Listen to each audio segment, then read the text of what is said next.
Mesanso Emma Obi Biara Akwaba Bim Ereba channel yi so busia wonya subscribe ya mesre no subscribe no like no share video yi eri amawunia no so enya bi ahwe na tese bibia etimi akoso kama edi aman no busia ye de ni egbewura John Dramani Mahama akache anatese nsem bebre na ekoso ewo eye ho no na current update ababeka yensa no echese Levy bi asamba biem na chese Ebra na omukoye campaign o chese oba Levy no eyade obetwem na betting tax eyade obetwem na oba no so no wetimi aba be yesade no ana chese Ghana fo ni na omobo na ba so ewo enu hu se wetimi etwa Levy ene betting tax na ebusuya o chese nyade bi a ode taxes bi abeba se Ghana fo entua ana se bibi se ode ska chinchin bi abebre Ghana fo se yentutua ana chese enu ntinu Ghana fo ni na eyem atom fon na chese Eyade ana chese sisi ameno kase nu ode Levy bi aba na chese no ato ni din se Dumso Levy ana sisi anu Ghana ni bia ebetue bi ana chese enya sankitu akra na busuan asem we ebeto internet ne so ne de agibe bia afa na chese obia eka ho asem ana chese omo hwe ebe high pan yi pa because sisi nu musi omati lorry fare so ne so nya de omati petrol so ana chese enya sankitu akra so omati lorry fare so no man ti petrol so a ade asa drivers we nu ena etu asa Levy no Dumso Levy a meka wasem you know to say Ghana funi na wa won faka ubetua because okwa faka akokruma omubeje ewom ena afenso no drivers nankasa no omukotofu enso a yebeti omu na chese bibia aba ye basa o Ghana han se na chese me no kasa sisi enu oil companies in Ghana no omu etimi de letter chinchirenche pa akakoma John Dramani Mahama so omu man 10 days so when try sadi we mu na chese omu de demonstration chinchirenche pa ena ba bra Flaster House honum na chese busia nsam ne de dos ntimi se onu enu yebekwa akodi tie audio sta hora ba beka nsam enti OMC's ne krata no and whoever wrote the statement no I salute him this morning edu ba bi esi nya kokudro fo se yebetimi aka no kreda chi nipa make hard decisions. But one of the assurances I make you is that this money will be used exactly for what it's meant for. Asante me da sinti ora John Mahama ena mote ne kan se yanto abama no se o me president no me take soft decisions. They so me take hard and difficult decisions. Ena me se nyatwum ena ebeku nipa. Abri akufuado na ogina kono na o take bold and decisive decisions no. UTTC krom ekoye propaganda. And now GPRT for ama ultimatum say in 10 days says Dumso Levy a buying any free one more on Beko nationwide strike.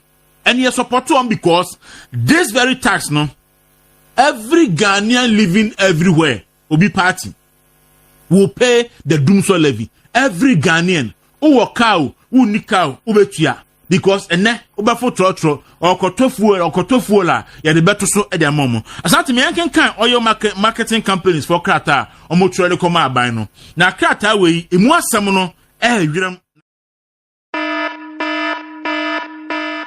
na fo ato aba ama no ubekwa ko pass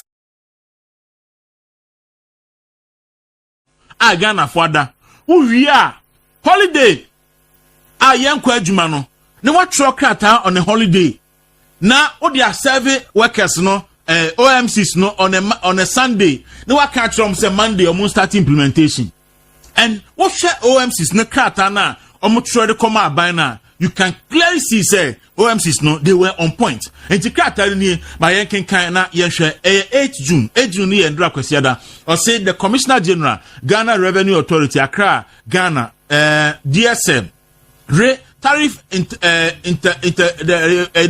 interpretation order on the implementation of the Energy Sector Levy Act 2025, Act 1141. Or say, we write to register our utmost dismay and strong objection to the letter received from your office this morning, Sunday, 8 a.m. Kwesiada na 8 a.m. dated Friday, June 6, 2025, a public holiday. The letter demand implementation of the new energy sector shortfall and debt repayment levy, effective Monday, 9th June 2025. Let us state the fact plainly. This approach is neither lawful nor operationally feasible. It smacks of coercion rather than governance and depict a military regime issuing a backdated directive on a holiday and serving it on a weekend for the next day compliance border on institutional ambush. The chamber leadership met the Honorable Minister of Energy and Green Transition on Thursday, 5th June, to discuss the levy and table 3 practical and necessary demands to mitigate impact. That engagement, it appears, was merely ceremonial, as the concern raised have been completely discarded. Asante yanko suru kakra na yanko se then so miwa na so no. Osimiwa, the COMAC had already made our position clear in our 4th June press release. The downstream sector is burdened with 8 separate taxes and levies, cumulatively representing 22% of the export price. The ESLA, the Fofona Abano, increased increment pushes this to 26%, threatening the industry survival, competitiveness, and consumer welfare. Worse still, the abrupt implementation deny our members, the oil marketing companies, the lead time needed to adjust systems, price, and inventory. How are OMCs, most importantly, those on the cash and carry system, to generate funds for the tax they did not anticipate on the stock did not anticipate on stock to be lifted tomorrow? We therefore wish to state unequivocally that COMAC and 8 members cannot and will not begin implementation of this levy from Monday, 9th June. We request a minimum 2 weeks transition period with a new implementation date of 16th June 2025 to allow industry players to align with this major physical change. This must not be reduced to a technocratic rush to impress. We are industry stakeholders and not bystanders, and we deserve better than rainbow-style directive in the middle of a weekend. What of a weekend? What a wow! I mean, or say we are industry stakeholders and not bystanders. We deserve better than rainbow-style directive in the middle of a weekend. So this is the sign of a very deceptive, a very dishonest, and a very, very bogus government. Say, na ene ma share sofu Kofi Oduro video na okasa on this levy, on this Dumso levy. Me call back as I can share the videos abra na di levy eba.